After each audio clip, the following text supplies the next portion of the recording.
You've spent an entire career fighting fires and rescuing the injured, sick, and dying. But that's all over now.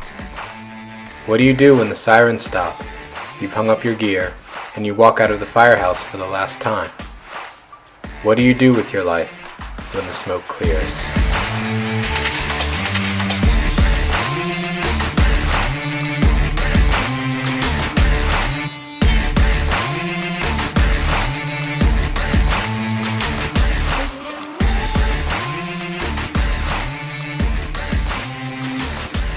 Welcome back to the When the Smoke Clears podcast. I'm Russell Miles. I'm here with Tony Ben-Cosme, and thank you very much for joining us for another interview with someone who has spent a career in the fire service and is now living life on the other side. Again, thank you very much to everyone who listens and supports us. We appreciate you all. If you want to support the show, we have different ways where you can do that. Of course, subscribe to the show, leave us a comment. Wherever you're listening to it, we appreciate any positive feedback. If you want to buy some swag, we have shirts, hoodies, mugs, things like that. We have a link where you can get those. Just reach out to us. We'll share with you the link. Or if you're watching this on YouTube, the link is at the end of the episode. And if you want to donate to the show financially, you can go to buymeacoffee.com/whenthesmokeclears and donate whatever you like. Again, thank you everyone who listens and comments. We really appreciate your support. So, Tony, who do we have with us today? Yeah, no, thanks, Russ. Thanks to everyone that's still listening to us. We appreciate it. Like Russ mentioned, anything that we get from donations and stuff, we'll just go into the production to get more people, more guests, and more access to individuals that have transitioned from the fire service, career fire service, to civilian world again, and how their life is and what that transition actually was. So thank you again. Our next guest is individual that's been retired since 2015, and I knew him, know him, seen him a couple of times after he's retired. A real good guy, very instrumental in a lot of the things that we still do in Montgomery County. Was at the forefront, was kind of there when the county transitioned from a corporation to a actual fire service, a Montgomery County Fire Service. Did 28 years, retired as a Master Firefighter, was part of the Swiftwater rescue team. That's the beginning of the Swiftwater there in 1988 there. Was an instructor at the training academy, was one of our first recruiters. He was one of the first or second recruiter, probably the second recruiter we ever had in the county, because we were kind of new at that whole thing of recruiting. Part of the EEO office. That was one of the first for us also in the fire department, and was a union rep, district rep, part of the executive board for our local 1664 Montgomery County Fire Rescue Union. And without further ado, I'm going to introduce this gentleman. Name is Rico Shepherd. Thanks, Rico. Thanks for coming, brother. Hey, guys. Glad to be here. Yeah, man. Really appreciate you coming on. And again, thanks to Darren Carter for recommending having you on the show. And I bumped into you a few times during my career, because I think as I was coming up, you were slowly getting ready to make your way out. But right. All our interactions, I remember, were positive, and I just appreciated whenever I got to talk to you. So glad we could talk here, man. Good. I'm glad to be here. Yeah. Absolutely, brother. Thanks you can make it. Yep. So we always love to hear the origin story of our guests. So feel free to tell us about where you were born and where you grew up, and what life was like coming up for you. Oh, okay. I was born in D.C., Washington, D.C., over in Southeast at Hadley Hospital. I grew up in Southeast off Minnesota Avenue by Fort DuPont Park. Right. We lived there until I graduated high school in 83. And being over there, lived there, it was so much fun, because we had the ice skating rink. The Fort DuPont ice skating rink was right across the street from my junior high school, which is middle school now. We used to, the Washington Capitals practice there. Oh, wow. Some of the guys, because some of us may not have had money, but some of the capitals we would carry their skates and walk in with them, and Oh, they let us in wow. for free. I learned how to ice skate, and Really? yes, I can ice skate. And across 295, there's a tunnel that goes underneath the 295, the railroad tracks, Hmm. and that takes you over to Anacostia Park. Anacostia Park had a swimming pool. They had a basketball courts, and they had an outdoor roller rink. So Wow. I joined the swimming team for Anacostia, the 10 and under swimming team. I was on there for a couple of years, so that's how I learned how to swim. So that was some of the things I brought to Montgomery County. Yeah, So you were a brother from Southeast that can yes, ice skate and can swim like a fish. That yes, is. yes. I'll tell you this quick story. My captain at the time, or they used to call him sergeants, Steve Hobbs. Uh-huh. Shout out to Steve Hobbs. He's going through a little health issues right now, but we're gonna see if we can get him through. Mhm. Um, we used to go up to the post office where they had swimming pools. I guess it was their post office academy, Yeah, it was. Yeah. and we had this thing at the end of training. We would have a race, and it say, whoever the top two don't have to wash dishes.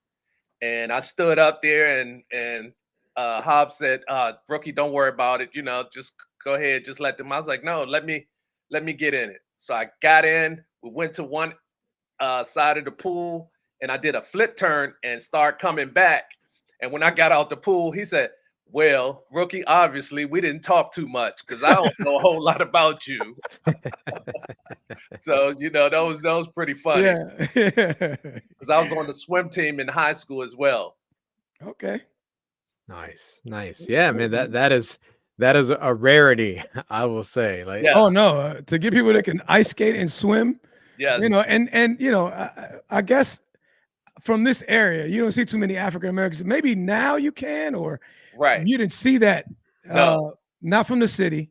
no, But I guess you had the. That's an interesting story about the Capitals. Of yes, course, you would take advantage of that as a kid. You yes, want to go over there? Yeah, yeah. absolutely. We used to go ice skating all the time. I think at the time it was like $5.50 to get in. Capitals, they had the money. They was like, come on, kids, come on in here.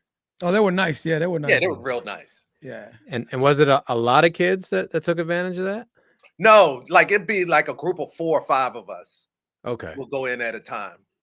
Okay. You 'Cause know. I was picturing like a group of like 20, 30 Oh kids. no, No, no, not that many people no. want to ice skate. You got to be. You Yeah. got to be curious, right? You always Yes, curious, I guess. Yeah. right, right. You got to want to learn. What's that all about? I Yeah, want to but do they that. used to have free skating. As far as you pay your $5 at a certain time, like from 4 to 8 or something on Saturdays or something. And yeah, it'd be full of people ice skating around there. Nice. Yeah, Well, that's really cool. That's that really is cool. nice. Also, I want to mention Roosevelt Butler. I don't know if y'all know Yes, Butler. Roosevelt Yeah, Butler. I remember him.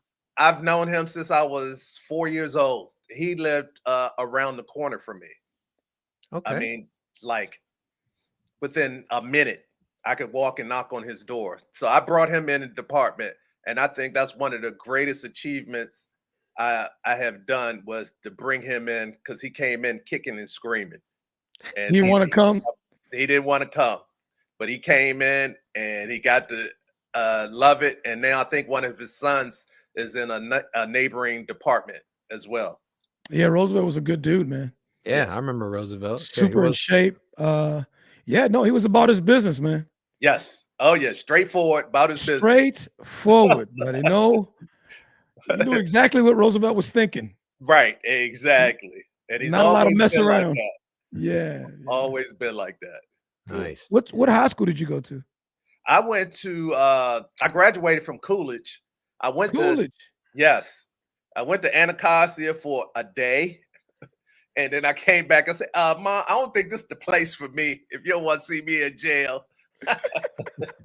So I ended up first I went to Dunbar. That was my first, and I stayed there for a year and a half, played football, and my coach was getting fired, and he moved to Coolidge.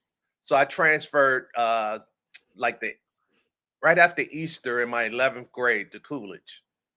And I went to Coolidge. We went to the championship and lost, but we had a good time. I'll never forget my senior year. Isn't that called a turkey bowl or something like that? Yeah, it was the Turkey Bowl. And at that time, it was at RFK Stadium. Yeah. Nice. And I played in the All-Star game at RFK Stadium. Oh, so you was a baller. I was a baller. Yes. Yeah. Good. I used to work out running up Branch Avenue all the way. I mean, it was this hill that went all the way to almost to Maryland and run back to Fort DuPont Park. That was part of my self-training. Dedication. Okay. That says a lot when you're doing that by yourself and no one's asking you to do it. Yeah. Yeah. Did you did that desire to do sports, like, did that just come from you and just your upbringing, like doing hockey and everything? I think that was the upbringing. At that time, growing up, every neighborhood had a little football team, neighborhood tackle. You know, the kids would play tackle. And right at Fort DuPont Park, at Randall Circle, we used to have other teams that come from Beaton Court, Good Hope Road, 37th Street. They'd come there and want to play us in football. And we would get out there Saturday or sometimes Sunday if the Redskins played at 4:00, we'd get out there and play. And before 4, it was just, it was all in fun. Yeah, it was. The older guys and parents, they used to bring their lawn chairs out and sit out there and watch us play. Wow. 11 on 11. You don't see that no more. No. No. They're still playing, but it's a little different now, but not in large amounts. Everybody played. I mean, everybody played. Yeah. Okay. Yeah. And it's mostly flag now, right? Yeah. It's all flag. Oh, okay. Yeah, no. Yeah. No, we was trying to hurt each other. They couldn't hurt nothing. Right. So very active childhood, sounds like, leading right up into high school. Yes. So what'd you do after high school? I went to college. Did not know what major I was gonna do. And while I couldn't think of what major I was going to do, I ended up joining the Army Reserves. So I did my basic training at Fort Dix in New Jersey. Yeah. And my AIT, because I was a medic, I went to Fort Sam in San Antonio. And I was attached to the 2290th Walter Reed. Okay. So I ended up doing, I think, about 9 or 10 years in the Army Reserve. Wow. And I just missed the Desert Storm. I was like, woo. I was just finishing my time. Okay. And I was getting express mail and all this stuff. Like, you get ready to be called up. And then all of a sudden, it just all stopped. So I never went over there for Desert Storm. Okay. And while I was in school, I could never decide on a major. So I switched to like nursing major. I don't know why. And then one day I was in class and I was thinking about my uncle, because my uncle's he was a firefighter in Augusta, Georgia. Okay. And he was talking about the EMS. And I was like, you know what? I'll think about that. And I saw an ad in the newspaper. Let me tell you how old it was. Montgomery County had an ad in the Washington Post. And I applied by mail through the Washington Post. Everything was done by mail. Yes. Yeah.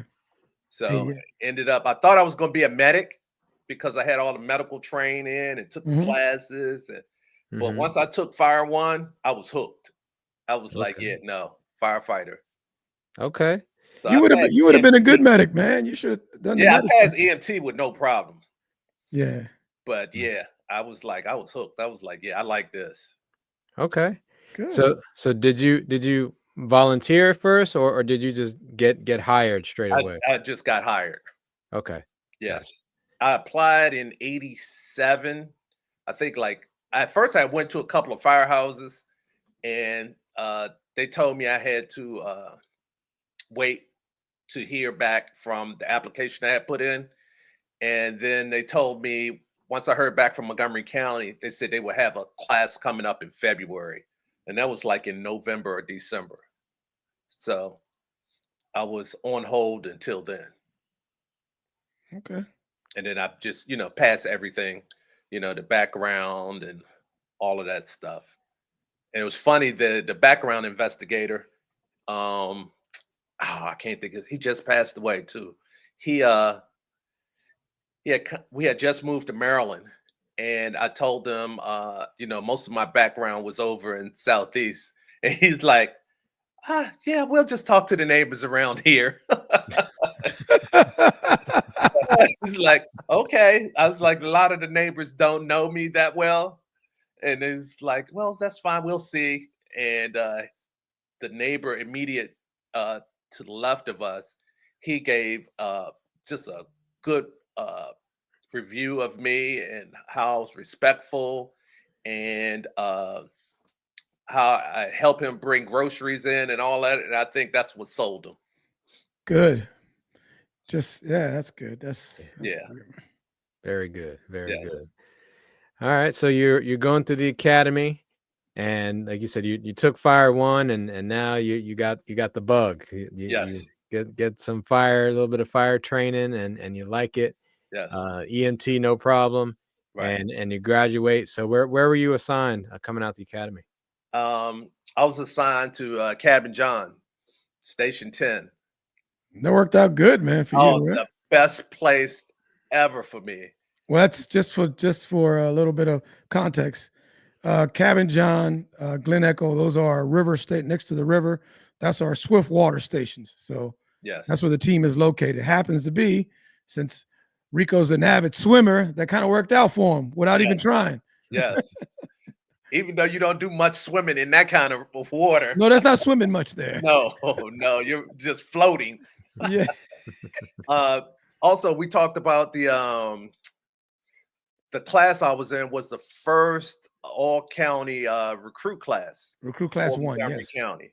Yeah. And we had 15 Black males, 15 women, and 15 white males in that class. And I think that was the first time that has ever been done. And I don't think they do that anymore. Not to those numbers. The classes are bigger now, though. Right. I mean, the class, it's minimum 40 people. They have some huge ones. They had up to 60, 70 people sometimes. Wow. Yeah. The classes are big.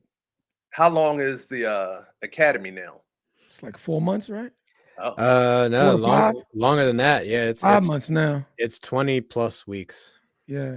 Ooh. Yeah. It's a long time. Yeah. I think ours was 12 weeks. Oh no, yeah. Yeah, it's easily double that now. Yeah, it's double that now. Yeah, it's a lot longer. It's a lot of stuff they got to go over. And the crazy thing about that was, let me tell you, people don't know this. After you graduated from the academy, you did your 12 weeks.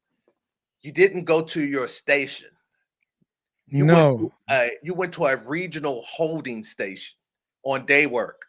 So I went to Bethesda for, I think, maybe a month or maybe 2 months. And in that time, you did the same things that you did in Fire 1 and 2 at Bethesda.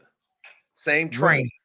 Really? I don't know if they didn't trust the training academy or what, but wow, really? You did the same. That is interesting. Yeah, I didn't know that. Yeah, that's very interesting. I mean, that might have something to do with the fact that corporations still wanted their hands in it, and maybe they didn't trust the county and what they did, even though the county was following policy. They just use an approach that all these academies across the country did. Right. And then after that, you went to your station and you did the same training again once you got to your station. Wow. So they didn't trust. Yeah. So you're getting hit 3 times with the same thing. With the same thing. It was like, what are we doing? And my captain at the Steve Hobbs, he was like, yeah, this is just stupid. Why are we doing this? He's like, come on, these next 2 shifts, come on out back. We're going to do this. And they had a checklist for him and Joey Fuller. He was my preceptor. Preceptor, yes, at the time. And he had a list that they had given him, a packet that he had to check off and go through. And I think we finished that probably 2 or 3 shifts, and it was done.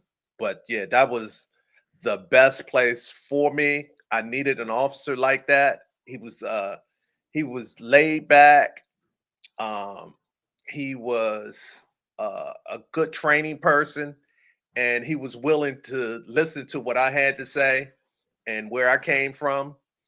And he taught me some life lessons. I swear. One of the things he told me, he said that I know you rookies, as soon as you get hired, you go out and buy a car. But he said you need to go and buy a piece of property, get a house or a condo or something, townhouse, whatever. And I listened to him, and I still have that condo today. Wow. But I still bought a car anyway. Got a condo too. I bought a Jeep Wrangler. So you the recruit class, I mean, you're done with the recruit class. What was the starting salary? Because we've been kind of hitting that up. I know that it was like, was it 20,000? I think is what it was. No, mine's was, I think it was 18.2. And $18,000. I thought I was balling. What are you gonna do with all that money? I know. And my Jeep car note was $350, and the insurance was like $103. And I was living at home. So I think I brought home maybe 5 something every 2 weeks. How old were you when you got hired? I was 21. Oh man, Rico, that's perfect. Yeah. Right. Yeah. Oh, I had the best 21st birthday party, and all my recruit class people came to my parents' house. And matter of fact, I don't know if you remember Cornelius Hightower. He passed away in COVID. Yes, he did. He met his wife at my 21st birthday party. Really? And they had what, 6 kids? They did. Wow. Yeah, that was the party of all parties. You remember House Party? Yes. The movie? Yeah, that's how it was. That's how it was. Okay, so you're doing this. What made you you did a probationary packet too, right? Yes. Oh yeah. Okay, so you done your probationary packet, you're done with that. Now they got to move you somewhere. Where did you go after that? They didn't move you? No, we didn't get moved. Oh, okay. No. All right. So yeah. So you had a choice to join the team, or it was kind of. Well, at that time, I don't think it was called the Swiftwater Rescue Team. River Rescue is what it called. Yeah, it was River Rescue. So, it was like when you get checked out on the boat and self-rescue and all the different things, you were part of the River Rescue Team. And we used to go to Deep Creek Lake and do ice water rescue training. Okay. Also, I don't know if they still do that or not. I'm not. I think they do. I think they do. They definitely still do some training on ice. The coldest I've ever been, being in the water up there in January. That is cold up there. But we used to go up there and stay for, I think, like 2 days, over a weekend. We all drive up there.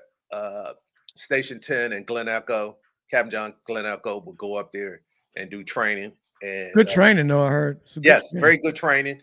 And also, I learned the lesson: don't be behind the airboat on ice water rescue training. Oh Lord, the little sprinkle of water and you're already cold. That's something.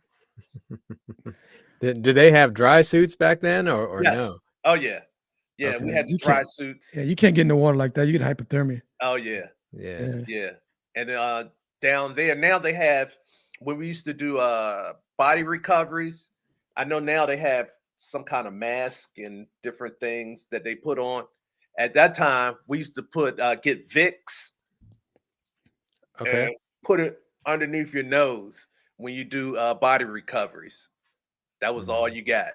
Now I see them with the big old mask and all that stuff. I was like, wow. Well, I don't know if we see, I mean, people that have been passed away for a couple of days, you got to walk in there, identify they're dead, and we don't put any Vicks or nothing. We just walk in there, they're dead, and come back out. Yes. We used to get them and bring them to shore and put them in the bags. and then ME would take them and all that. So how long did you stay at Cabin John? I stayed at Cabin John for 7 years. Wow. And then I transferred, which was good for me because at that time, since I was just coming off the street, I had time to do, because we didn't run a whole lot of calls, but when we ran calls, they were, people at Potomac, they don't call you unless it's a serious emergency. And then we had the Beltway. And that was enough time for me to for training, and also all the slang language for firefighting and all that kind of stuff to kind of get the feel of everything. Yeah, it's a different language. Yeah, you're right. Get the verbiage and what they use to communicate. Yeah. Yeah, it's like we went on a call one time and out on the Beltway, and I'll never forget, Hobbs said, "Get the trash line." And when I was in the academy, we never called the trash line. I had never heard of that. So I'm like, is he talking about the bumper? Because we had the line on the bumper. And I was like, he talking about that? Or the hose reel up top? And he was like, trash line. I was like, Sergeant Hobbs, I don't know what that is. And he was like, huh? And when we got back to the station, I explained to him. He's like, oh. He's like, yeah, here we call this the trash line. Okay. And I was like, oh, okay. All right. But, in the academy, they going by the book. Yeah. And throwing ladders, I'm taking the steps and going all that. And he's like, what are you doing? You're taking too long. I'm waiting for everybody to, say their word. When the 2-man ladder, nobody's saying nothing. It's like, oh my God. Overhead, checking for overhead wires. Yeah, ain't none of that. You just look up and keep going. Yeah, it's true. Yeah. So it was, it was a little different. But they had a good time with me as a rookie, playing on the rookie pranks. And I had to buy dinner for my shift. But in the evenings, I used to get detailed to Station 30 a lot. So Sammy Shue and all those guys at 30, they was like, no, you got to buy us dinner because you're here 14 hours. But at Station 10, you're only there 10 hours. So I ended up buying 10 lunch and then dinner for Station 30. Oh, my God. So you bought dinner every night? For those shifts. No, not every night. This was once I got off probation. Okay, your rookie dinner. dinner. I had two rookie dinners. Okay. And we had to throw, me and Pat McMahon had to throw a rookie party. And we had it at Sammy Shue's house, but we had to pay for it. Wow. And I was like, Pat, how can we afford all of this? And Pat, I think he was married at the time. He was like, man, this is costing me an arm and a leg. Right. They were milking you guys dry. Pat McMahon, another good dude, man. Another good guy, man. That guy was good. I mean, I don't think you knew him, Russ McMahon. He was a master firefighter. He left out. He retired out of ECC. But he was a good cat. He was a good cat. Yeah, he was a good dude. Yeah, real chill. Real chill.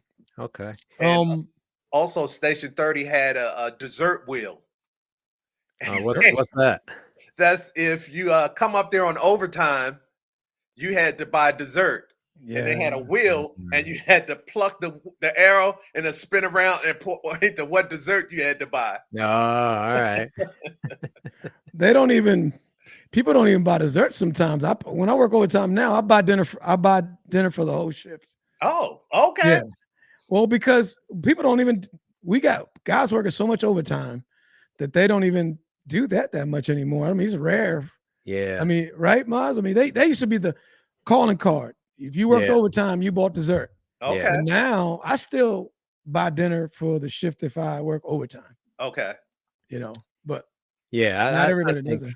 That's definitely something that has changed over the years. Because I agree. Like when I first came on, early 2000s, it was non-negotiable. Like if you're on overtime, like you're buying something, right. Yeah, you're bringing something dessert. You're bringing something to the table. 100%. You're on time and a half here. Yeah, but yeah, like now, like Tony was saying, like people work so much overtime. I think it's just it still happens, but I Not a think lot. it's like there's definitely not the expectation that No, you're buying something for the shift. it's changed. Now, do Yeah. they still, as a shift, some shifts have where everybody put in money for lunch and dinner and No, they have a kitty. kiddies? Most They places still have a do that? kitty still. Yeah. Dinner. Okay. Yeah, Mhm. but not they don't do lunch anymore. That went to the wayside. Oh, Yeah. okay. They don't Yeah. do lunch. I mean, they just don't. We could continue this conversation of what the fire. It's the fire department is a microcosm of society, Right. and if you walked into a firehouse today, before you used to see the TV on, maybe, or they would definitely be somewhere together or somewhere talking or whatever. Right. Right now, if they're not training, they're not even in front of the TV, man. They're on their phones a lot of Right. times. Yeah. Everything And is we can have a discussion whether that's good, bad, or indifferent or whatever about it, but right. that's just the way it is. Right. Yeah. I there's some good things about that stuff, but there's some, we've lost some, I believe, some continuity in the station because people are kind of doing their own thing, kind of, Right. you know. I used to, when I was a rookie, this Living Color used to come on. Yeah, Martin and you Living Color. Yep. So yeah. I didn't have enough votes to watch it on the big TV in the day room. So I used to watch it upstairs in the conference room. And Joey Fuller used to come up there. It's like, what you watching? I'll tell him. And he started watching it, come up there watching it with me.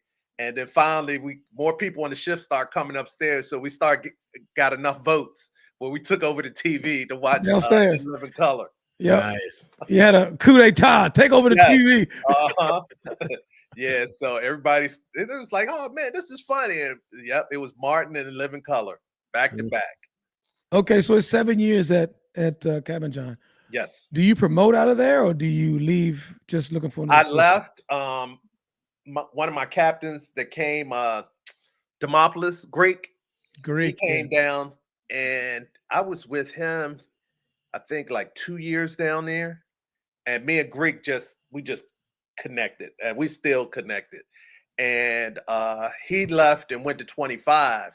And he was like, hey, we're gonna have a fire 3 position. Come on up with me. He said, I want you up here.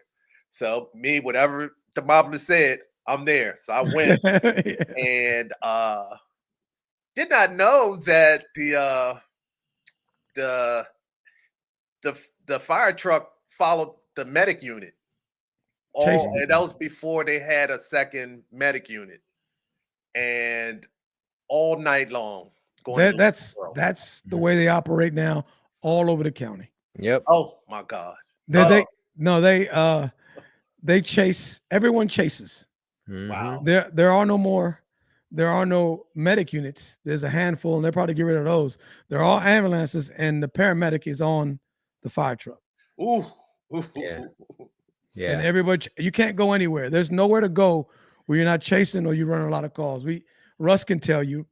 Russ has been around now for a long time. There is nowhere to go where you don't run at least a couple calls at the midnight. There's nowhere to go if you want to just say, I want to hide out. Right. There's a few stations you could probably get a longer reprieve between calls. Right. But there's no safe space anymore. Yeah. Oh, yeah. Some of the traditionally slower stations are still relatively slow. Right. Like your station 14, like your Damascus, Glen 17. Echo, 17, 33. But even 33 has picked up. I'd say. Yeah, 17's picked up too. Yeah, 17 picked up a little bit. I was at 17 for a year and a half. I couldn't take it no more. I was like, it's too slow for me. Yeah. I sent out I think that's one of the rules that I created. I sent out a mass fax for a trade for Master Firefighter. You hit send all, and went to all the stations in the county. Oh man, you're really dating yourself now. You talking about faxing? Yes, I faxed it out to all the stations in the county looking for a switch. I was They like, call I it- can't take it no more. They call it email. Oh yeah, they call it email now. Exactly. It was like, and I got somebody to bite. I was like, good. I just couldn't take it no more. Really? I got Yes. you. It was a little slow for me. Yeah. So you were at 25. You followed Captain Demopoulos to 25. Yes. And I was there for 2 years. And then I was like, yeah, I'm out of here. I went back to 10 as a fire 3. And 4 months later, I got promoted to Master Firefighter. Good. Yeah. Guess where they sent me? 25. Back to 25. And I'll never forget Chief Suter said, I got good news and bad news for you. He said, good news, you're promoted. And bad news, you're going back to 25. I was like, oh my God. So I ended up there for another, I think, 4 years. And at that time, they was trying to make the 25 some kind of super station. Yeah, it is like a super train. Like 3 masters on one shift. Did they do that? They got 2. Go ahead, 2 masters. And they got a medic master on there too. Yep. Yeah, it's 3 masters, and they have specialty teams. Oh, okay. They got all the specialty teams on there. All 3 of them are represented, and they're like a support. Okay. Specialty team house. So they support trot, collapse rescue. They support hazmat. And they support swift water. But they're that's coming to an end. Oh, okay. Yeah, we had 3 fire masters. So I was the least senior master. So I got moved to station 21. Okay. So I was at 21 for about 2.5 years. And then I had the opportunity, I interviewed for the fire marshal's office. Okay. And I was like, you know what? This is probably a good move for me. It's where I can learn something more. I was kind of, getting later on in my career, getting a little bored. I was like, okay. How many years did you have in at that time? I think it was like 15 years. Yeah. I think it was somewhere between 12 and 15. Yeah. I went up there, and I was able to learn a lot, and those are skills that I thought that I can take with me, as far as once I retire, because that was my plan to do something fire marshal wise after I retire. And I ended up staying up there 10 years, 10, 12 years. So you went to the fire marshal's office? Mm-hmm. Oh, you mean code enforcement, right? Code enforcement, yes. Code enforcement. Okay. Yes. Okay. All right. And you was a master there. All right. Yes. That's when it was still under the umbrella of the fire department. It's not anymore. Yeah. That's when that was still under the umbrella of the fire department. Okay. And at that time, we after 9/11, we took the bomb classes and everything as code enforcement, because we were getting so many suspicious packages. I remember that. They were so busy everywhere, yep. So they had us doing that as well. Yes, funny you say that, because that was the same time we had the dude shooting everybody, Malvo. We had the whole thing with the post offices. Yes. With the anthrax. Yes. We got a couple people post office. And this is all back to back to back. I mean, within, it couldn't have been a year. And then right before that, we start all off was 9/11. Yes. Yeah. And the Pentagon. And it was just this 4 years of just madness there. Yes. Yeah. So that's how we ended up, getting training with the technical fire marshals, and we would start doing our own thing and, doing packages and all of that kind of stuff, because they were overrun. There was no way they can go to all these calls. Yeah, no, yeah. So they did a hotline, I think, at one point. Mm-hmm. Yeah. Remember that? They did a hotline where you could call, Yes. and then somebody there would filter through what these calls were and send the appropriate people, instead of just sending 911 calls for everything, because it was wearing people out. Yeah. Right. And that would be us. We would, you're like, okay, you guys take that and we'd go out there in our car and take a look and everything, and Right. ask questions and who did the package belong to. Right. Right. I remember that. Yeah. Man, you throwing me back, man. I remember that. Yeah. So we did that. Yeah. But I enjoyed being up in code enforcement. That was eye-opening experience. It was more than just looking at emergency lights and exit signs. It was a whole lot more. And people, when they come up there, they think, oh yeah, I can do that. I'll just sit back in the car. And I was like, no, dude, it's gonna take 2 years for you even understand the language up here. I know. Right. Yeah. Yeah. Tell us a little bit more about that, because I mean, we, like, now that Tony mentioned it, I mean, code enforcement is entirely removed from the fire department, so we don't have our people going there anymore.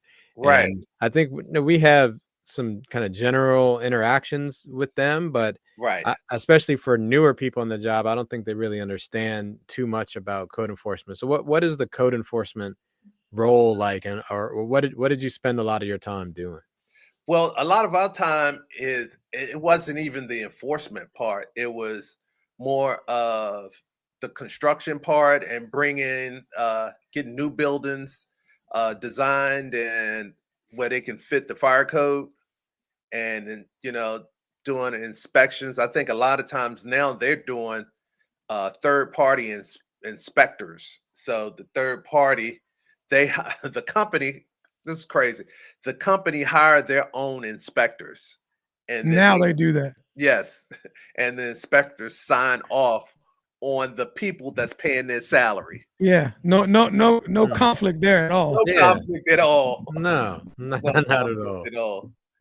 And we did some kind of we did daycares, schools, nightclubs. Every now and then we used to do like New Year's Eve, St. Patrick's Day. Those are the hot days. We also did you always had to have a code enforcement guy for fireworks shoots. 4th of July would be a big day that we would work. At that time, we had stopped doing the confiscation of. We really didn't pull people over and trying to get the fireworks and all that kind of stuff. We just, if we saw somebody shooting, we'd tell them what the law is and all of that. And sometimes we'll put it in the trunk of our car and take it to the academy. Sometimes we're just like, look, just shoot this off and finish. Be like, I only got 2 things left. Go ahead, shoot it off. You're done.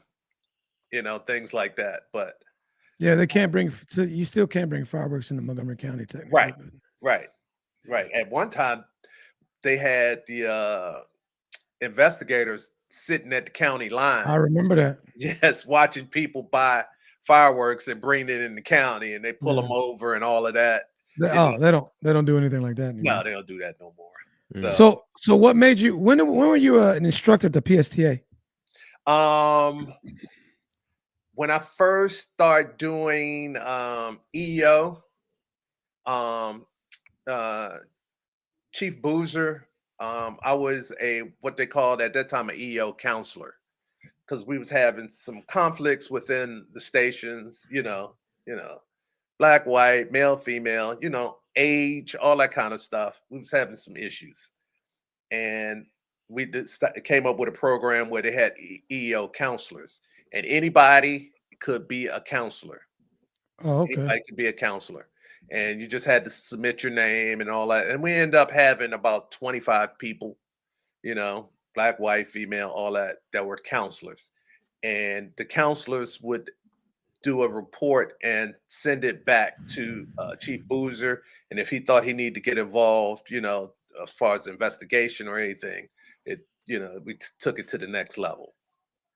Okay, so Chief Boozer, you mentioned that dude's name. We want to get him on the podcast.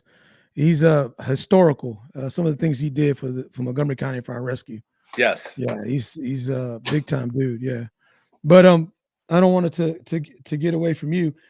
So when did you get? So you get into EEO? When was that you got into the EEO office? I'm thinking that was like in 92, Okay. Yeah, I had got hired in 88, so 92. Because I think I got involved because I knew the policy and procedures as far as the fire department like the back of my hand. I had studied that thing because if I crossed the line for anything, I wanted to know, if I was breaking any policies. And I got to the point where people would come and ask me about, well, this person did this. Can they do that? And I knew the policy, and I told them where they can go and whatever to do. And Chief Boozer asked me, was I interested? And I was like, yeah, I'm interested in being a counselor. And then he was saying that he was given overtime to bring in 2 people to work in the EO office with him. And he brought in myself and Shannon Anderson. Oh, okay. McAfee. Yes. McAfee, yeah. Yes. McAfee. He brought in Shannon McAfee. And then we did, they sent us to college up in New York to become EO trainers and investigators. Okay. So we went up there, probably a total amount of time I probably spent up there is probably about 6 months, going different times, taking different classes. We would take the train up and get us the training and everything. And we were helping out with EO investigations, but it was just not investigations. It was doing EO audits on the department as far as training, transfers, disciplines. We did all of that, and usually that would take place between Thanksgiving and like January 15th, and then we would give the chief a report, on what we're lacking in, also recruitment, and we would give him a report on the health of the department as far as EEO wise. Right. Okay. So what made you get it? I know you mentioned that you was a union rep, and they don't pay you for that. So what made you want to be a union rep? Because you knew all the rules and everything? I knew the rules, exactly. Exactly. So I was like, hey, that was when what's his name? Landon Pippin, I think. Yeah. He was the union president at the time. Landon Pippin. Yes. Yeah. I don't know. All I know is Sparks. That's pre-Sparks? That's before pre-Sparks. Yes. Wow. Yes. Did not know that, dude. Yes.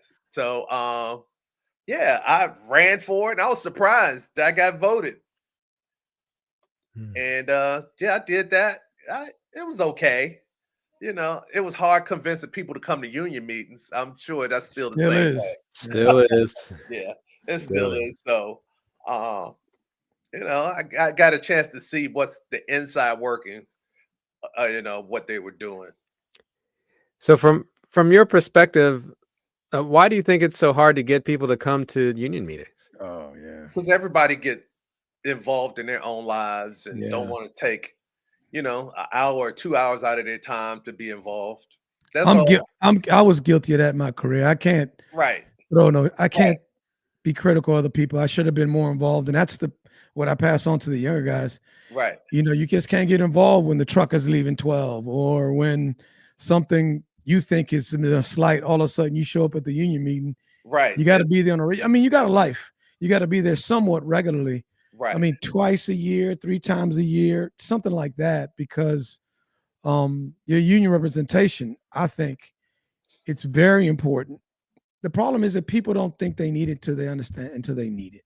Yes. They act like, oh, what's the big deal? I mean, if your union's not involved, the chance of you getting good benefits, a decent salary that's covered, overtime pay, all these things that you have are all because of the union. Okay. Now it helps that what community you live in, and they believe in unions, but the union is the reason why they negotiate with the union. Right.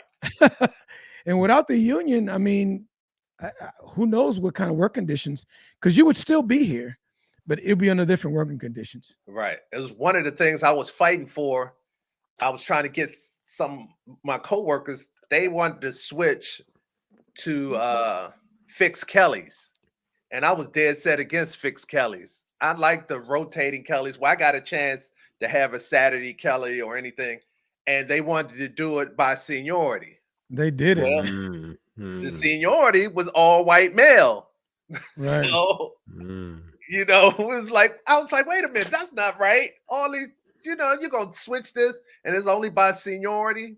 Yeah. You know, I fought against that. I fought against, you know, being promoted by seniority as well. I was like, for the Master Firefighters, I was like, oh, that's not right. What if I'm doing on all these teams and doing this for the county and doing that, and then you got another guy that just decide, you know, I'm gonna take the test and pass, but I've been here 30 years, and you promote him before me, and I'm doing recruitment, I'm doing Swiftwater Rescue Team or the hazmat.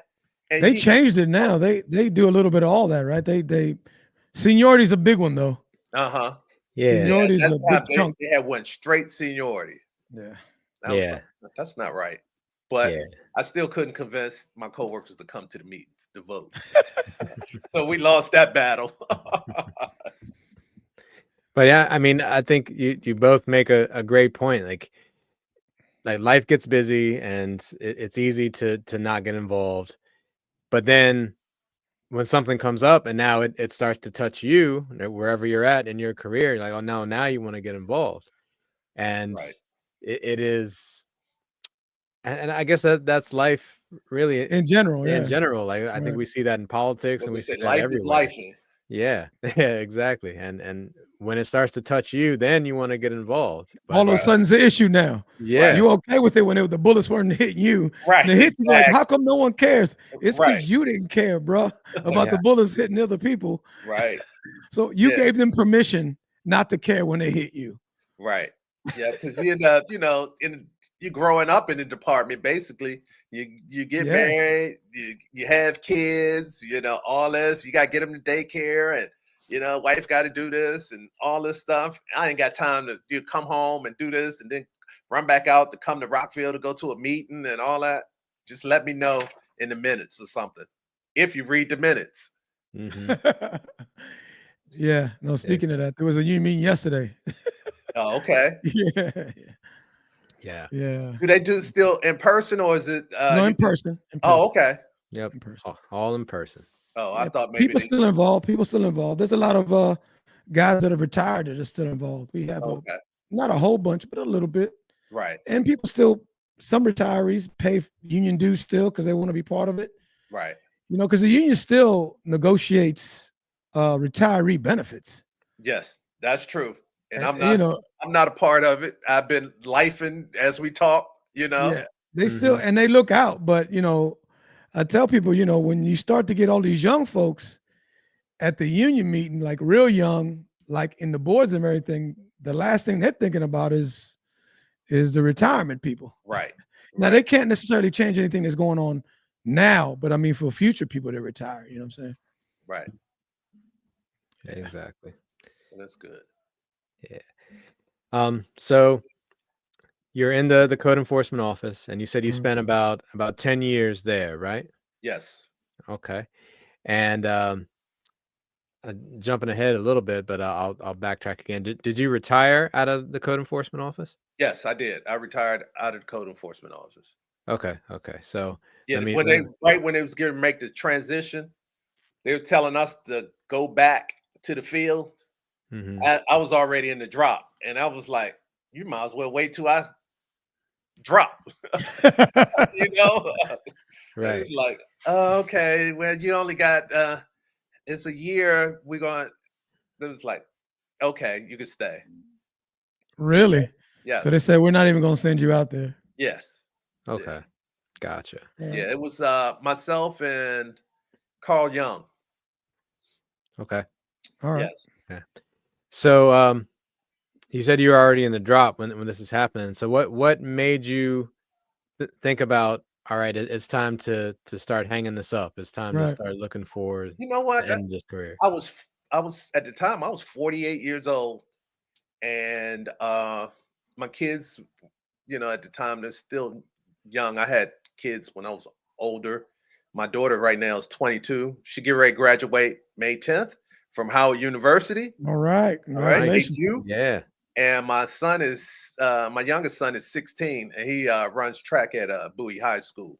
Okay. And I was thinking, I was like, I want to be able to, they were still young, that when they come home from school, or if I need to run up to the school, my wife or whatever need to run to school, I can, have the freedom. Mm-hmm. And I was driving, and I never forget, I pulled in back of Station 1, and I was like, you know what? It's time for me to go. I called my wife. I said, look, I think I'm gonna retire. And I was surprised. She was like, okay, if that's what you want to do. It's like, do you have a plan what you're gonna do? I was like, nope, didn't think that far yet, but I'm gonna come up with something. And I said, I'm gonna go and just, look at the numbers and everything. And I did that, and the numbers was adding up. I think I was gonna miss out like on $200 a month or $250 a month. I was like, you can make that up. Sold. So I was like, it's time to go. Now, did you get the okay? You got in the drop, so you had 3 more years. Okay. Drop at that Can't time. let that money go. Let that money. Didn't want. Oh yeah, I couldn't pass that up. Yeah. Yeah, I wasn't that crazy. It was a few of us that was crazy that just left. They left the money on the table, and I tried to convince a couple of people, don't do it. Do you bump into any of them that regret that, or yes, all of them? I've seen all of them regret it. All of them regret it. All of them, 100% regret it. And they said I should have just held in there a little longer. Yep. But sometimes, I know how this place gets you. Sometimes you're like, I got to get out of here now. Right. I got to get out of here now before I hurt somebody. Well, yes, there's always that, but that's any job, right? And when I say hurt somebody, just talking, not physically. But, yeah, no. Yeah. Yeah, but I mean, I think everyone kind of reaches their wits' end. You got to do some mental gymnastics to continue to make yourself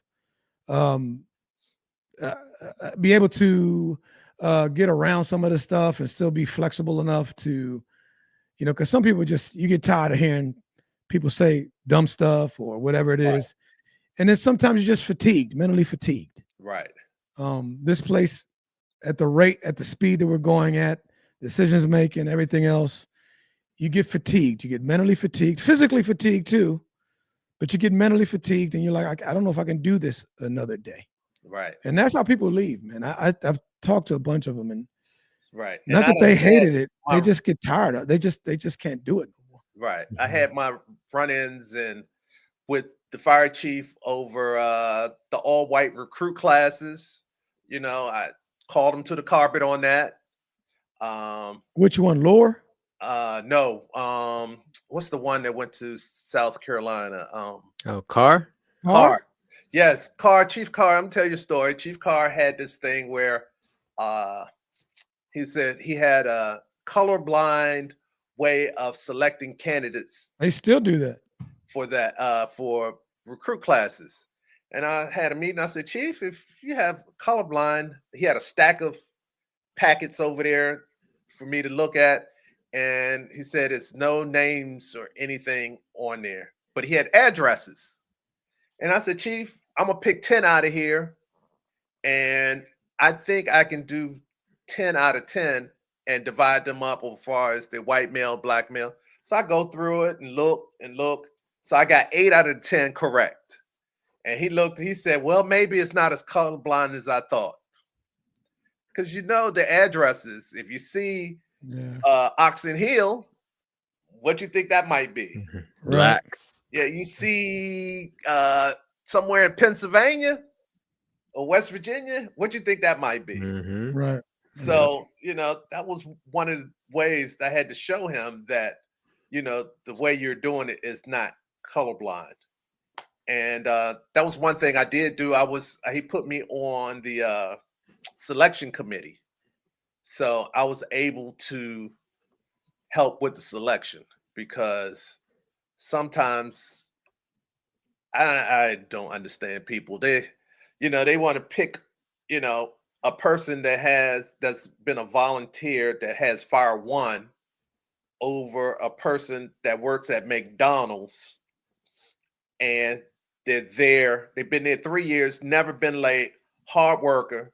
And you got somebody that's volunteer as a Fire One that when you talk to somebody, they have come to be a volunteer or they're lazy around the firehouse or anything, but that person is still more qualified than the person at McDonald's when we give them the training. Yeah, I was just going to say that would work if they need to be pre-trained. If you're gonna, they're more qualified. But if we're telling you to forget everything you know, we're gonna start from scratch and we're gonna build you in the way we want you to be. Right. Then everybody's should be on equal planes besides their work ethic or their previous history. And and that's one of the reasons we got rid of the. I don't know if you heard the pop-out classes. Mm-hmm. We got rid of that because even though the people were previously trained, there were some bad apples. It was bad apples, and they was even bad apples going to the station.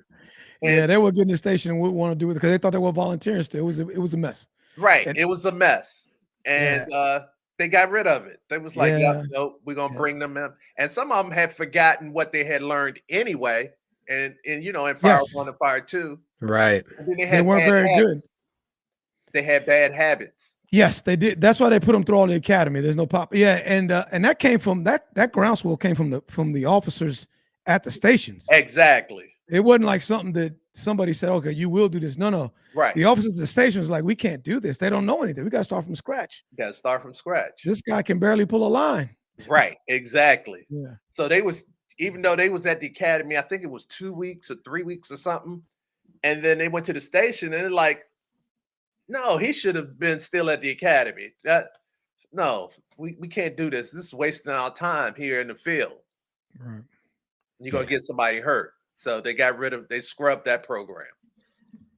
So I don't know if they brought anything as far as like that back. No, they haven't brought anything like that. Did they have something close? Miles, did they have something? I mean, there's been some pop-out classes recently. And when I say recently, I mean like within the past, I don't know, 10 years or so. There's probably been at least 2. Okay. Maybe more. I'm not. They're more than 2 weeks. Yeah, I think they're like 6 to 8 weeks or something like that. Is it the medics? They're trying to do medics? No. They're not medics. They're all fire. Oh, okay. And EMT, and that's fine. The medics they train in the house, which is really fast now. I mean, they gotta do a lot of stuff to even get in the medic class, and it's a 1.5-year process to get your medic. Right. Yeah. So it's not an easy thing to do. Right. I commend the folks that do it now in Montgomery County because it's fast paced. It's self-learned some stuff, and they wash you out, man. Oh, they don't do it through Montgomery College? They do it through the county, but they can only go so far. It's a national registry, and if you don't pass, then they wash their hands of you. So they move on. So that's self, that indicate that's EMT now too, actually. Really? Okay. The Montgomery County EMT, even though we pass you through all the stuff and we get you ready for the test in the academy, there's a national board test you got to take. And if you don't pass that test, you're not an EMT in Montgomery County. Right. So they made a nationally certification to do that. So it kind of makes it easy for us to say, oh, sorry, we can't have you. You didn't pass the test. Right. We're not picking on you. You just can't. Right. We can't do it. Yeah. So what made you decide, once you decided to retire, it's the end of your drop. What does those last couple days look like, or that last day? You're not in the station, so what did it feel like finally that last day? It felt weird because I wasn't in the station. So, I mean, even though the guys up there, we were, pretty close, it still wasn't the same, like being with your shift guys or whatever. But, we went and had lunches, especially Carl and I, because we were retiring on the same day. So we all had a nice, just went to a restaurant, had lunch, and it was like, this is it. Turn in your stuff, and that was it. My wife threw me a retirement party, like a month later, which was really nice. Okay. Yeah, that's good. That's good. That's real good. Because your case is interesting because being in the fire marshal's office, the code enforcement office, I mean, like we said, you're not in the firehouse, and so you're not experiencing that the firehouse culture, like the Right. typical fire department culture. Right. And you did that for 10 years. So Yes. like you're in a lot of ways, I mean, you're kind of removed from the Yes. fire department. And I used to come through and visit, Yes. some of the stations, some of the guys I would know, or if I grab lunch, it's a particular shift I know, I may come in there and, sit with them. But other than that, you're not a part of it, you Right. know. And then I had a couple of captains that was complaining about me coming to park my car at the station. Talk about I was taking up a parking space. Oh my God. I was like, you know what? I can't wait till this is over. This is just ridiculous. Yeah, This that's is lame. ridiculous. Really, my car? Right. Because I used to park at a couple of different stations and leave my car there and get in my own personal car and go home. You can't drive it home. Yeah, you can't drive the car home. Yeah, well, Yeah. that was one of the reasons the chief changed it. He was like, you know what, just take your car home. Yeah, We don't have to go through this. Wow. It was Yeah. just, I don't know. It was just silly. That is yeah, silly. silly. Yeah, Very It's silly. crazy. All right, so you have your last day, you have your final little luncheon there, Yes. and you're all done. So what Yes. was that first month of being retired like? Well, what I did was my last year to drop, I had started a business. My wife's cousin was into the bulk trash business, Oh yeah. and he had gotten real big, and he was doing bulk trash and evictions, and he was real big over here in Prince George's County. And he wanted me to come and be the project manager or supervisor because he had a lot of trucks. And then one day he was like, well, why don't you do this yourself over in Montgomery County? And he said, I don't do a lot in Montgomery County or Howard County. And I was like, well, yeah. And I was thinking about it.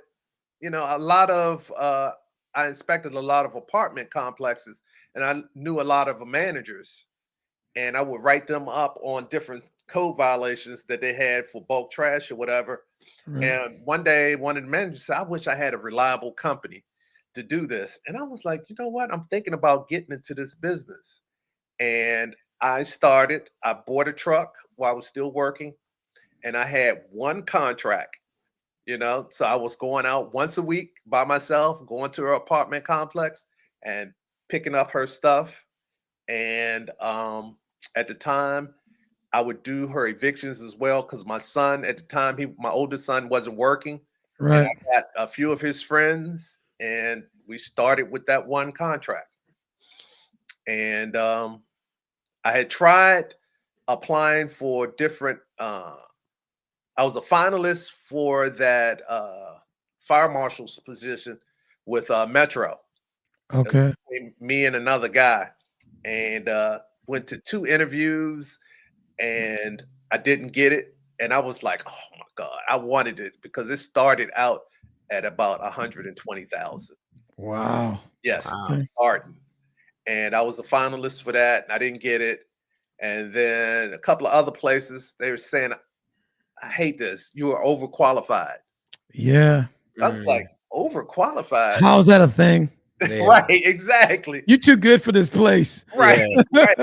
And the one We don't place, need all this. We don't need you too. You're too good. right. I've and never one place- heard that before. Yeah, they called me after the interview. I had a on over the phone interview, and then they called me back like 2 days later to give me a test, and I passed the test.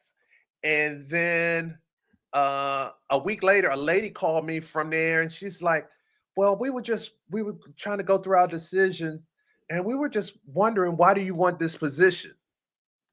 And I was like, are you offering me the job? She's like, no, we were just kind of confused. We see your resume, and we're just wondering why you want this position. Because I said, well, my kids are young, I'm retired, so I get a check from there. So the money, your money, I know it's not a lot, but it's something to keep me busy. And it was part-time. And she was like, "Oh, okay. Well, we was just wondering, and we'll let you know." And what they did was they closed the position after that. Mm. And another engineer that used to work there, he said what they did was they had a person in mind who they wanted, but you were more qualified. And they couldn't just hire you because it They looked couldn't like just right. So they closed the position and they're going to wait and open it back up as a different type. They might make it full time or something that's not appealing. And that's what they did. They sure opened it back up. I didn't apply. So That's crazy. I ended up with that one contract. And when I retired, the day I retired, I ended up getting within that first month like 5 more contracts. wow. Okay. And now it's been 11 years, and we have 30 properties that we take care of. How many And trucks? we got 3 trucks on the road. Wow. So Nice. Since COVID, I don't do evictions anymore. It's just hard getting people to come back to work. And once they got their little stimmy checks, it was hard to bring people back to work. Because when you do evictions, you have to have anywhere from 10 to 15 people along with the sheriffs. Wow. And it's just hard to coordinate 15 people, getting them rides there and make sure they show up, and got to watch people, make sure they ain't stealing, they ain't high, they ain't drunk, all that kind of stuff. Yeah. I was like, okay, yeah, I can cut that part. So I just got my 4 or 5 guys, and we take care of these properties. Good for you. Congratulations, man. Yeah, man. Kind Congrats. of all worked out. Yep, kind of all worked out, and kids is grown, and my son, he was 6 at the time I retired, so he barely remembered me working for the fire department. He was at the retirement party, but he was 6. So, Yeah. Well, I remember. okay. So I remember who you were, and I remember the things you did and the people you influenced, and you did influence people. And yeah, maybe now there's not as many people, quote unquote, to remember, but you don't talk to some of those guys on a regular basis, but they still mention you. Oh, okay. All right. So the truth is, man, you had a positive effect on people and a positive effect on the county. And some of the things that you said and some of the rules that you implemented while you were in positions of power are probably still in effect and still affect what we do today. So thank you, brother. And job well done, man. Yeah. Yeah. Thank you. I mean, like I said, my interactions with you were sparse over the years, but it sounded like you really did a lot of things that influence the department, like Tony said, that I benefit from, that many other people benefit from, Mm-hmm. and they may not have ever heard of you until Right. hopefully they listen to this interview. So like yeah, driver training at the academy, that was one of the things that myself and Chief Boozer kind of pushed for, instead of you being checked off to be a driver at the station, that you had to go to the academy. That was one of the things, because at that time everybody's wasn't getting trained when they're supposed to. Yeah, they were delaying you, and it was costing you money because Exactly. if you weren't getting you wouldn't get your fire 3 unless you were driving a heavy, and they would delay your driving a heavy. Yes, exactly. So yeah, like I said, we did the selection. I tried to put as many, minority and women in classes as I could. They were qualified, so why not? Right. And like I told Chief, what's the oh shoot, Bowers.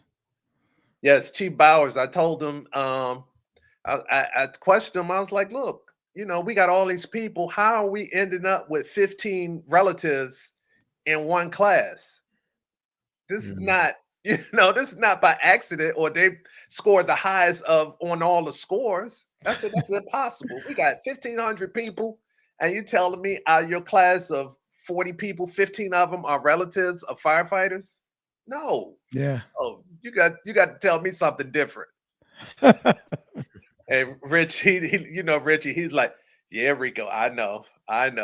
I know. Yeah. We're gonna work on it. So this Yeah. last chief, what's the one? I'm Lore. Lore. Yeah, He I was a Lore couple was shifts ago. Lord, I know he was happy for me to leave. Oh my God. I stayed on him about his recruit classes. And you know, he always talk about we want the the smartest and the brightest.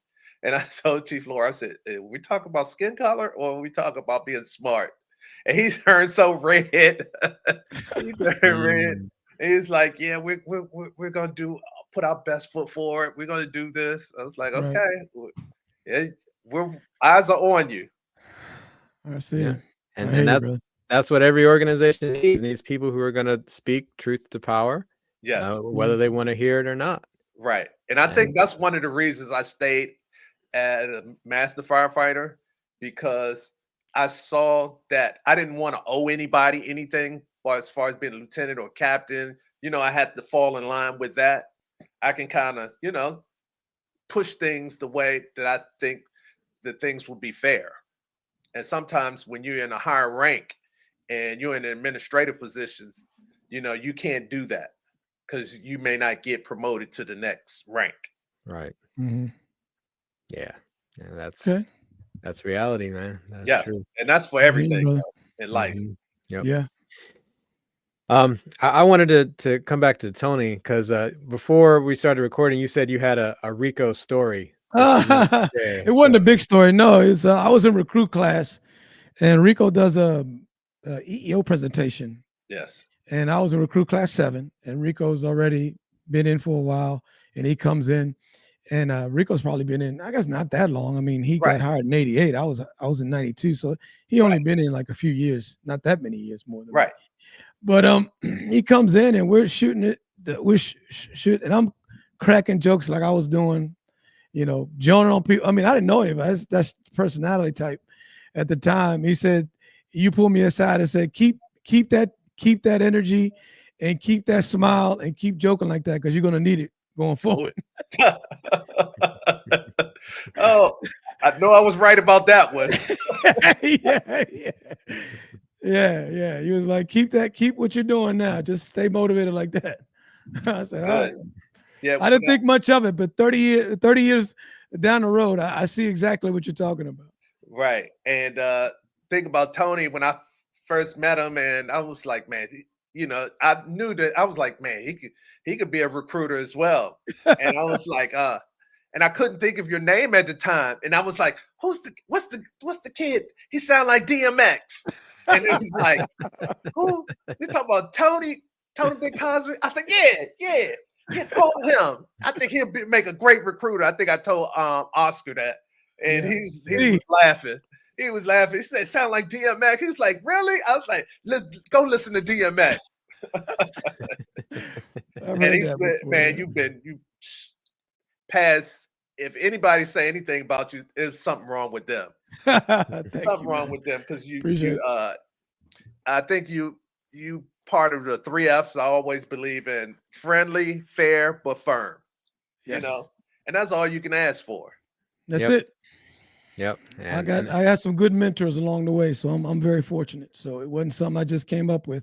Oh, you learn by the people that you learn by watching too. You learn by what people say, but you learn more about what they do. Yes. Yeah. Speaking of mentors, I wrote some mentors names down that I want to read. Go ahead. There's Steve Hobbs. Yes. Joy Fuller. Yes. Lou Boozer. Mm-hmm. The original Master Firefighters, Randy Richardson. Kelvin Mumford. Yes. I would love to get him on too. Jim Demopoulos, Greek. Yes. And Lou Boozer. Yes. You know, I took a little bit from each and every one of those guys. You know, and I used to sit with Randy when I get detailed to 11. Station 11. Yeah. And I would sit and he would just tell me about the old days because he was, you know, there when before the county took over. So he went through a lot, you know. Him, Mumford and Deckel and Lou Boozer, all of them before pre-county. So Gregory Deckel. Yes. Yep. So they you know, they opened the doors, you know, they kept pushing and withstood a whole lot. And they, you know, they came out on the other side okay. Yes, they did. Nice. We're better off for it. Yep. Yes. Yeah, especially as far as officers wise, you know.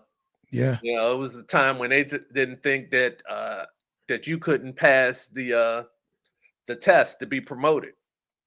Yeah. You know, so True. we're man. proving them all wrong. So on that same vein, man, what would you say to young firefighters who are listening to this? Like, say they just got on the job or they're just getting off of probation. What would be your message to them? My message to them is take all the classes while you're young, and especially if you don't have any children or anything, take every class, firefighter class or college class that you can before life takes advantage of you. If you do that, and you know, you just like you said, be friendly, have some compassion to the people that you're going out to take care of, as far as being on the ambulance or firefighter. I think you'll do well. You got to have some compassion in this job, and you got to have, you know, even if you can't, you don't have anybody to mentor you, to motivate you. You got to learn how to be self-motivated. Yes. But definitely take all the classes you can. And that was one thing Steve Hobbs said. He's like, are you signed up for this class? I was like, no. He's like, well, what are you doing? I was like, yeah, I don't know. He said, sign up here. Sign up for all these classes. And he said, this is going to be part of your evaluation. So you need to go and sign these classes. Yeah. And I took all the classes, instructor 1, instructor 2, even though I had no idea or anything. I wanted to be any kind of instructor, rock rescue and all this stuff. But yeah, that's good advice. Nice. All right. Nice. And on the flip side, what would you say to those firefighters who are now in the drop and they're getting ready to get out of here very soon? Like, what's your advice to them? Number one, be patient with your other firefighters, because when you're in the drop, every little thing just pisses you off. Yeah. Something happens the moment you get in the drop. It's like a little button clicks. Yes, you're ready to drop. Yeah. Like, I can't stand this no more. And that's why, you know, some people get in the drop and only last like a year. And then they're like, yeah, I got it. No, the thing I say when I'm talking about the drop, and I talk to guys that are getting ready to drop, and they call me, say, Cap, I want to ask you a question. I'm about to get in the drop. What you think? And I said, listen, remember, you got to do it when you're still feeling good about this job, because right. The first thing is when you get in the drop, you're like, oh my God, what have I done? What am I going to do? The first 2 weeks, because you get 2 weeks to change your mind. And then when that 2 weeks is over, you're like, how am I going to make it 3 years? Right. How am I going to make it 3 years? Right. Yeah. So no, you're right. You're absolutely right. Right. And you can have a coworker and they say, I don't like that sandwich. What do you mean you don't like that sandwich? You get on my damn nerves. Right. You're like, yeah, like stay away from that dude, man. He in the drop, man. He in the drop. Exactly. Yeah. And have a plan though, especially if you're younger. If you're at, you know, in the 40s or something, you know, it's like, have a plan. Don't just get in the drop and retire and don't have a plan, because you end up, you're not going to live long if you're just going to sit in the house and just sit around. You're not going to live long. You're going to drop and you're going to end up dropping dead. And you're going to enjoy retirement for 2 years or something like that. So have a plan. You know, even if you're not going to work, be actively involved in some kind of organization or something to keep your brain moving, keep your body moving. You know, just don't retire and watch Young and the Restless all day. Hey, that's funny because they don't even do that anymore. That's the whole way. Young and the Restless was on TV all the time. We were coming up. Yes, at lunchtime. 12 o'clock to 1:30. Like, yes. You go to any firehouse in the county, be watching Young and the Restless. Young and the Restless. Firehouse. At a firehouse. Oh yeah, we used to. Oh yeah, we had to hurry up and go get lunch and bring back because Cap got to see us Young and the Restless. That's crazy. So now that you're done, you're done. You've been at it for a while. You got a second career now. You got businesses. You're thriving really. Yes. What do you see when you look in the mirror? you look at the man, and what do you see coming back? The reflection come back. What do you see of that guy looking back at you? I was like, wow, this little boy that was scared of blood. I mean, I was frantic. If I bleed, my friends that grew up with me tell you I would go off. If I'm bleeding, my nose bleed, anything. Oh, I would go off. That this little kid from Southeast, just grew up and did all these different things. I just can't believe all the stuff that I've done. And, I was able to bring my neighbor along the journey with me. Good. And I just, sometimes if I look at my resume and I was like, I did all of that, and it don't seem real. Like, what is it? I didn't know how I did that. Yeah. Yeah, exactly. Yeah. I don't look back much because I don't like to be, I will keep moving forward, but you're right. Right. It's like, wow, you did it, You did. And people, even today, some of my guys that work for me, and they're like, you from Southeast? I was like, yeah, I'm from Southeast. I grew up right on Minnesota Avenue, 20 years. And it's like, well, you don't sound like it. I said, yeah, I think over the years I lost my DC accent. Every now and then it come out if you make me mad. I tell my kids, they're like, oh yeah, my daughter, she act like me. Yeah, I'm from Southeast. And I say, yeah, well, you Southeast adjacent. You know nothing about Southeast. You're in the plush life of Bowie. That's good. That's a good thing. Exactly. Yeah. Exactly. Yeah, man. Because I think in the fire service, like we're just so used to, all right, we run the call's done. All right, next. Like what's the next call that's right. coming? Right. And I think it's easy to do that with our lives too. It's like, all right, we're always on to the next thing. But like you said, you've done so much in your career, you've done so much in your life. Right. And yeah, it's good to always keep it moving, but you gotta look back and see, hey, look, I've done some things, I've been through some things. Right. And it helps you to appreciate life. It helps you to know where you want to go next. And I mean, like Tony said, you've done a lot, and thank you so much for what you've done and how you've impacted this department. Even though a lot of younger guys may not know the name Rico Shepherd, like you've definitely made your impact with Montgomery County Fire Rescue, man. So thank you. They benefit from some of the things that you've done even today. Mm-hmm. Yes. So thanks, Rick. I'm glad, I was able to make an impact on a lot of people, and I have no regrets. Nothing I would change. When I met my wife, it was we'll be married 30 years in May, and when I first met her, it was all about firefighting and football and drinking beer. That's it. And that's it. I used to keep the scanner on in my apartment. I had the scanner on, and that was one of the first things she said, that the scanner is scary. Can you turn that off? So I got rid of my scanner and never had another scanner again. I hear you. So. Got you, man. So if people wanted to get in touch with you or reach out to you, what's the best way they could do that? They can call me, text me. My number is same as my business number, rescuebulktrash at gmail.com. And my number is 240-429-0968. And if I don't answer or text you right away, I always return everybody's messages. So, thanks, Rico. Thank you, man. I appreciate this opportunity to kind of let all of this out. So good, man. Good for you. This was a good place and good things. And I always revert back to Steve Hobbs. He said, hey, I want to tell you this. They may have hired you because you're black.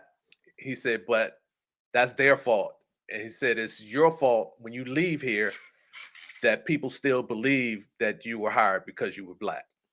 There you go. Yep. So, yeah. Very well said. Yeah, that is excellent. Yep. Excellent. Good dude. Yeah, he's a good dude. Yep. Mm-hmm. I hope he gets well soon.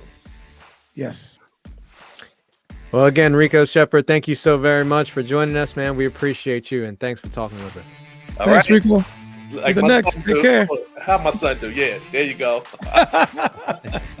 All right, guys. Take care. Man. Take care. Thanks for listening to the When the Smoke Clears podcast. Be sure to check out our social media pages on Instagram, Facebook, YouTube, and TikTok. Just search for the When the Smoke Clears podcast. Feel free to email us at whenthesmokeclears8@gmail.com. That's whenthesmokeclears and the number 8@gmail.com. You can also support the show by going to the website buymeacoffee.com/whenthesmokeclears and donating however much you'd like.